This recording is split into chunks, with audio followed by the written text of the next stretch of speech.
विद्यार्थी परिषद के 71वें राष्ट्रीय अधिवेशन जो देहरादून में 28 से 30 नवंबर तक चला, उसके निमित्त रखी गई है।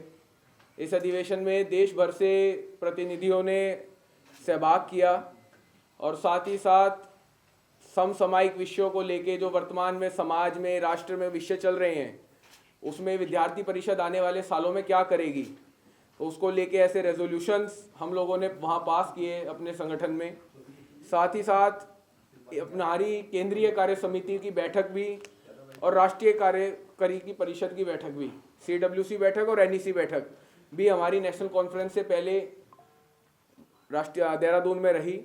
और इस 5 दिन के पूरे प्रोसेस में अलग अलग डिग्नेटरीज ने हमारे राष्ट्रीय अधिवेशन में आकर भाषण दिया और सभी विद्यार्थियों को संबोधित किया।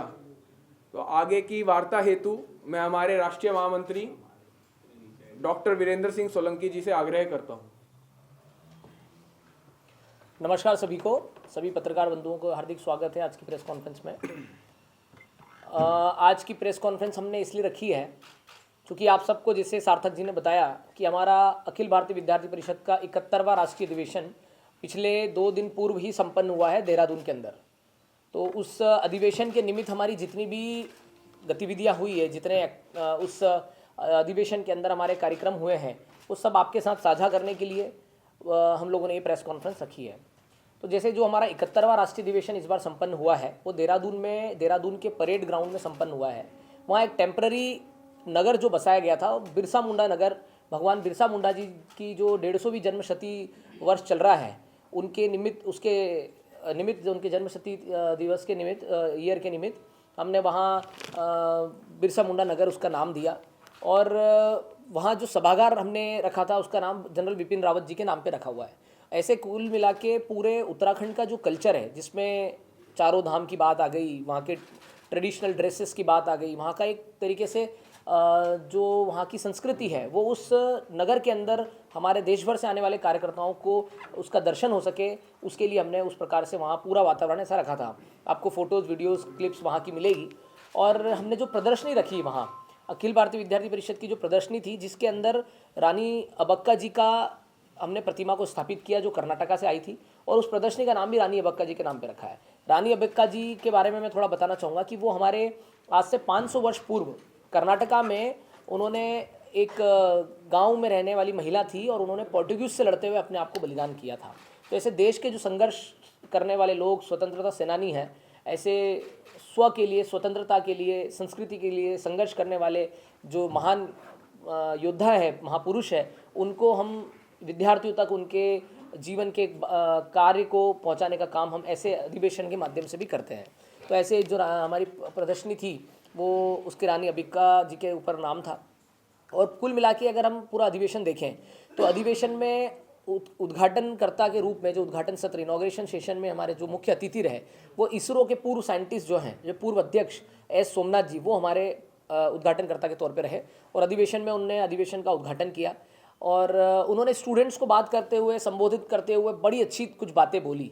उन्होंने बताया कि देश को जिस प्रकार से हमको आगे ले जाना है या समृद्ध राष्ट्र बनाना है, तो उसके लिए हमको विद्यार्थी जो हैं, उन विद्यार्थियों को देश भर के हर एक डिस्ट्रिक्ट में इनोवेशन, रिसर्च के आधार पर हमको बिजनेस खड़ा करना पड़ेगा। रिसर्च के आधार पर हमको स्टार्टअप्स खड़े करने पड़ेंगे, जो देश की आवश्यकता और दुनिया की आवश्यकताओं को पूरी करे। इस प्रकार की उन्होंने विद्यार्थी परिषद के अधिवेशन में स्टूडेंट्स को संबोधित करते हुए बात कही। और उस अधिवेशन के अंदर उद्घाटनकर्ता के तौर पे तो वो रहे ही, बाद में उन्होंने पूरे अधिवेशन स्थल का भ्रमण किया। और दूसरे दिन हमारे अधिवेशन के अंदर मैं शोभा यात्रा की अगर बात करूं, तो विद्यार्थी परिषद का जो एक लघु भारत का दृश्य जो है, उस शोभा यात्रा के माध्यम से दिखा, जिसमें पूरे देश भर के आए हुए 1211 कैंडिडेट्स और 4 जो दूसरे डेलीगेट्स थे, वो आउट ऑफ इंडिया से थे, ओवरसीज़ के थे, वो 4 लोग वो, और नेपाल से कुछ कार्यकर्ता आए थे। ऐसे सभी कार्यकर्ताओं ने वहाँ हमारे शोभा यात्रा के अंदर पार्टिसिपेट किया। और वो शोभा यात्रा बड़ी भव्य निकली, जिसमें यूँ कहूँ कि जैसे महाराष्ट्र की बात करें, तो महाराष्ट्र के जो माउली कल्चर है, माउली ड्रेस जो है, सैनिक वहाँ के जो पहनते थे, उस ड्रेस में वहाँ शोभा यात्रा में कार्यकर्ता महाराष्ट्र के ने पहना है। और ऐसा कुल मिला के उस शोभा यात्रा के अंदर, शहर के अंदर निकलने में पूरे शहर ने बड़े उत्साह के साथ, हर्ष के साथ हमारी शोभा यात्रा का स्वागत किया। और यहाँ तक कि वहाँ के जो मुख्यमंत्री है पुष्कर सिंह धामी जी, वो भी सड़क पे उतरकर, उन्होंने भी स्टेज से उतरकर हमारी शोभा यात्रा का स्वागत किया, उनको फूल बरसाए, माला पहनाई, पूरी शोभा यात्रा का उन्होंने स्वागत किया। कुल मिला के उत्साह का वातावरण पूरे देहरादून शहर के अंदर बन गया। और शोभा यात्रा के पश्चात हमारे जो अधिवेशन में मुख्य हमारे जो प्रस्ताव होते हैं, तो इस वर्ष हमने 5 प्रस्ताव पारित करने का ऐसा विषय किया था, जिसमें एक प्रस्ताव जो है हमारा राष्ट्रीय कार्यकारी परिषद में पारित हो चुका है, जिसका है समाज परिवर्तन के वाहक बने युवा। मतलब वो हमने इस प्रकार का प्रस्ताव लिया जिसमें देश के युवाओं को हम डायरेक्ट कर पाएँ कि देश के युवाओं ने किस प्रकार के व्यवहार को, आचरण को अपनाना और क्या नागरिक कर्तव्य के तौर पे उनको अपनाना है, जैसे ट्रैफिक रूल्स का पालन करना, स्वच्छता के लिए ध्यान रखना, अब जो विद्यार्थी कैंपसेस के अंदर है वहाँ ग्रीनरी का ध्यान रखना। तो ऐसा हम देश के युवाओं से आह्वान करने के लिए हमने पंच परिवर्तन पर एक प्रस्ताव पारित किया, जिसका टाइटल हमने दिया समाज परिवर्तन के वाहक बने युवा। तो उस प्रकार का हमारा राष्ट्रीय कार्यकारी परिषद में एक प्रस्ताव पारित हुआ। फिर हमारे जो 4 प्रस्ताव है वो राष्ट्रीय अधिवेशन के अंदर पारित हुए।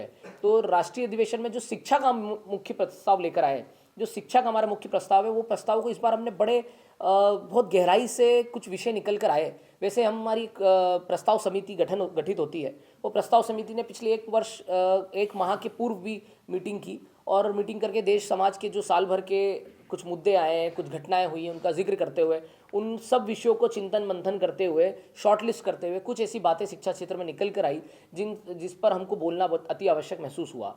जैसे पहले विद्यार्थी परिषद के प्रस्तावों में हम लोग कोचिंग एजुकेशन के रेगुलेशन की बात कर चुके हैं, हमने टीचर रिक्रूटमेंट की बात की, कुलपति नियुक्तियों की बात की है, जो इंफ्रास्ट्रक्चर की गुणवत्ता है उसकी बात की है, इंस्टीट्यूशंस की गुणवत्ता की बात की है।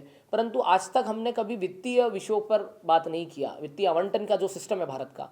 तो शिक्षा के प्रस्ताव के समय ऐसा विषय सामने आया कि देश की जो शिक्षा है वो एक बहुस्तरीय और बहुआयामी है, एक तरीके से बहुत कॉम्प्लेक्स एजुकेशन सिस्टम महसूस होता है। वो कैसे महसूस हुआ? क्योंकि देश की जो शिक्षा है उसमें हायर एजुकेशन तो एक मिनिस्ट्री के अंतर्गत आता है, लेकिन जो डिफरेंट मिनिस्ट्रीज़ है वो अपने अपने इंस्टीट्यूशंस चला रही है। जैसे कल्चरल मिनिस्ट्री जो है फाइन आर्ट्स के इंस्टीट्यूट चला रही है, यूथ मिनिस्ट्री या लेबर मिनिस्ट्री जो है वो ESIC के कॉलेजेस चला रही है, वहीं मेडिकल कॉलेजेस जो है वो हेल्थ मिनिस्ट्री में आ रहे हैं, एग्रीकल्चर कॉलेज एग्रीकल्चर मिनिस्ट्री में आ रहे हैं। तो इस प्रकार से जो एजुकेशन सिस्टम है भारत का वो बड़ा कॉम्प्लेक्स होते जा रहा है। और कॉम्प्लेक्सिटी कहाँ आती है? क्योंकि उसके इम्प्लीमेंटेशन के लिए चाहिए होता बजट, और वो बजट ठीक से प्रॉपर वे में नीचे तक पहुंच नहीं पा रहा है। कहीं ना कहीं हम बात करें राष्ट्रीय शिक्षा नीति की, तो जब राष्ट्रीय शिक्षा नीति को इम्प्लीमेंटेशन की बात आती है तो नो डाउट कि स्कूल एजुकेशन में बहुत अच्छा इम्प्लीमेंटेशन हुआ है, उसका बहुत अच्छा परिणाम हुआ है। लेकिन हायर एजुकेशन के अंदर अगर हम देखें तो कहीं ना कहीं इम्प्लीमेंटेशन में प्रॉब्लम आती है इंफ्रास्ट्रक्चर की, ह्यूमन रिसोर्सेज की, टीचर्स की। तो वो जो प्रॉब्लम है उसके पीछे कहीं ना कहीं जाकर देखा तो बजट अलोकेशन का सिस्टम जो है वो कहीं ना कहीं सामने आ रहा है। तो इसलिए हमने इस बार जो बजट का सिस्टम है वो और जो शिक्षा के डिफरेंट मिनिस्ट्रीज इंस्टीट्यूट चला रही है उन सबको एक छत्र के अंदर लाने के लिए ऐसा प्रस्ताव हम लेकर आए हैं, जिसपे हमने ये विचार किया है कि जो भारत की शिक्षा है, देश की शिक्षा का एक समग्र रूप से चिंतन हो सके, इसलिए एक संरचना, एक छत्र के नीचे देश के सभी शिक्षण इंस्टीट्यूट्स आने चाहिए। उसकी मांग को हमने ध्यान में रखते हुए हमने एक प्रस्ताव हम लेकर आए। उसका जो टाइटल है मैं आपके सामने पढ़ देता हूँ। उसका टाइटल है पर्याप्त वित्तीय आवंटन सहित सभी शैक्षणिक संस्थानों को एक संरचना के अंतर्गत लाने की आवश्यकता। ये हमारा शिक्षा का इस बार प्रस्ताव रहा है और इस एजेंडे पर हम देश भर में आगे काम करने वाले हैं।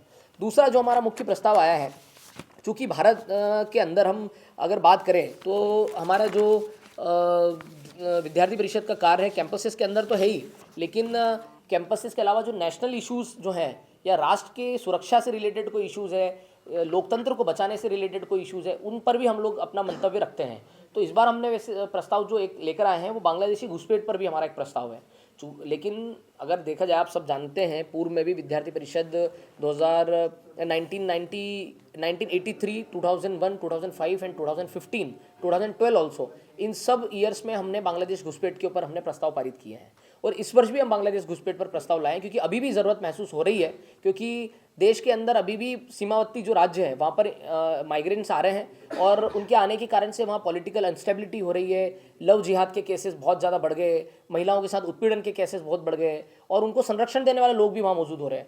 और इवन यहाँ तक कि बताऊँ कि जो बांग्लादेशी घुसपैठ है, असम के अंदर का इंसिडेंट है कि वो घुसपैठ करके आ गए, उनके सारे डॉक्यूमेंट्स बन गए, वो इलेक्शन भी लड़े और MLA भी बन गए। अभी कोर्ट ने एक MLA का वहाँ से रद्द किया क्योंकि वो बांग्लादेशी घुसपैठ निकल के आए।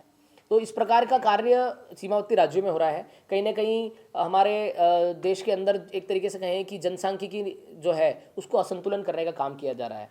तो उसके लिए भी हमने इस बार सोचा है कि देश के समाज को भी जागृत करना आवश्यक है और सरकारों को भी सही तरीके से इस पर स्टेप्स लेने की आवश्यकता है। तो उसके लिए हमने एक प्रस्ताव लेकर आए हैं जिसमें बांग्लादेशी घुसपैठ राष्ट्रीय सुरक्षा एवं लोकतांत्रिक व्यवस्था के लिए चुनौती, ये हमने टाइटल हमारा इस प्रस्ताव का है। और इस प्रस्ताव के अंदर हमने बहुत अच्छे तरीके से सरकार के सामने मांगे रखी है और जो एसआईआर जो इलेक्शन कमीशन ने बिहार के अंदर किया और अभी देश के अंदर करने वाले हैं उसका भी एसआईआर का भी हम इसमें इलेक्शन कमीशन का अभिनंदन हमने किया है। और वही जो हमारा पुराना हम सरकार से मांग करते रहे डिटेक्ट डिलीट एंड डिपोर्ट, वो भी हमने इसके अंदर कहा है कि जितने भी घुसपैठी हैं उनको डिटेक्ट करके डिलीट किया जाए और वापस अपने निर्वासन उनको अपने देश के अंदर किया जाए। तो इस प्रकार का दूसरा प्रस्ताव रहा है। जो तीसरा प्रस्ताव हमारा इस बार आया है वो बड़ा ही सुंदर है। उसमें हमने इस वर्ष वो प्रस्ताव इसलिए लिया है क्योंकि हमारे देश के अंदर लगातार हिमालयन रीजन्स में पहाड़ी क्षेत्रों में लैंडस्लाइड्स की घटना और क्लाउड बर्स्ट और प्राकृतिक आपदा किसी न किसी रूप से आई रही है पहाड़ी रीजन्स में और बढ़ रही है। उसका गति बढ़ रही है, उसकी फ्रिक्वेंसी बढ़ रही है और कई बार हर वर्ष आ रही है। पहले इतना नहीं होता था कंपेरेटिवली। तो इस बार हमने एक प्राकृतिक मतलब एक तरीके से एनवायरमेंट कंजर्वेशन के ऊपर हमारा एक प्रस्ताव है। जो मानवीय क्रियाकलाप हैं उसको नियंत्रण करने की आवश्यकता है। इसलिए हमने इस बार जो प्रस्ताव लेकर आए उसका जो टाइटल रखा है वो मानवीय क्रियाकलापों से उत्पन्न प्राकृतिक आपदाओं के निवारण हेतु आगे आए समाज। मतलब समाज से आह्वान है कि इस प्रकार के जो आपदाएं आ रही है उसका निवारण के लिए हमको थोड़ा सोचना पड़ेगा और सरकारों ने भी सस्टेनेबल डेवलपमेंट को ध्यान में रखना पड़ेगा और विवेकशील तरीके से विकास करना पड़ेगा। जितनी आवश्यकता है उतना डेवलपमेंट करना है। चूँकि हिमालयन रीजन जो हैं, जो पहाड़ी क्षेत्र है, वहाँ सिक्योरिटी का पर्पस भी है। चाइना जैसा देश हमारे नज़दीक में है तो उसके लिए डेवलपमेंट ज़रूरी है। परंतु डेवलपमेंट की वजह से जैसे वहाँ धराली में जो इस बार आया है लैंडस्लाइड होने के कारण कितनी बड़ी घटना हुई, तो इस प्रकार की घटना ना हो और भविष्य में उसका हम ध्यान रख पाएँ, इसलिए हमने इस प्रकार का एक प्रस्ताव लाए हैं। जो चौथा प्रस्ताव हमारा आया है वो ये देखते हुए आया है कि देश के अंदर अभी पिछले कुछ महीनों में लगातार विभाजनकारी शक्तियां जो हैं, देश तोड़ने वाली शक्तियां हैं, वो काम कर रही है। कहीं पर लैंग्वेज पॉलिटिक्स के कारण, लैंग्वेज के कारण बांटने का काम कर रहे हैं, कहीं पर जाति के कारण समाज को तोड़ने का काम कर रहे हैं और कई जगह पर क्षेत्र के कारण ऐसा जो विद्वेष है वो एक तरीके से बढ़ता हुआ दिख रहा है। तो पूरे देश के अंदर एक रूप से, एकात्म रूप से भारतीय समाज को हम संगठित रख सकें, उसके लिए हमको समाज को सोचना पड़ेगा और उसका समाधान भी समाज में ही है। तो इसलिए हमने इस बार जो प्रस्ताव लेकर आए उसका जो टाइटल है वो है विभाजनकारी ताकतों के विरुद्ध संगठित हो समाज, संगठित समाज ही समाधान, ये हमारा एक टाइटल है। इस प्रस्ताव में ऐसे कुल मिला के हमारे 4 प्रस्ताव राष्ट्रीय अधिवेशन में और एक NEC में, राष्ट्रीय कार्यकारी परिषद में हमारा प्रस्ताव पारित हुआ है। तो ऐसे 4 प्रस्ताव पारित हुए हैं और इस प्रस्ताव के अतिरिक्त हमारे अधिवेशन में लगभग 6 डिफरेंट पैरेलल सेशंस हुए हैं, जिन सेशंस में हमने स्टूडेंट्स के साथ हमारे एक्सपर्ट्स ने उन विषयों का अध्ययन उन विषयों का नॉलेज स्टूडेंट्स को देने के लिए किया है। जिसमें हमारा मुख्य विषय बांग्लादेश घुसपैठ रहा है, AI टेक्नोलॉजी रहा है, यूथ के अंदर वैचारिक विमर्श रहा है, कैंपसेस के अंदर कैसे जो एंटी नेशनल फोर्सेस हैं वो अपना विमर्श खड़ा करने का काम कर रहे हैं, तो वो भी हमारा एक ऐसे विषय रहा है। ऐसे विभिन्न विषयों को लेकर हमारा एक सेशन, पैरेलल सेशंस का हमने सेशन रखा है, वो हुआ है। और मुख्य तरीके से अधिवेशन के अंदर अगर भाषण की बात करूं तो 2 भाषण मुख्य हमारे हुए हैं।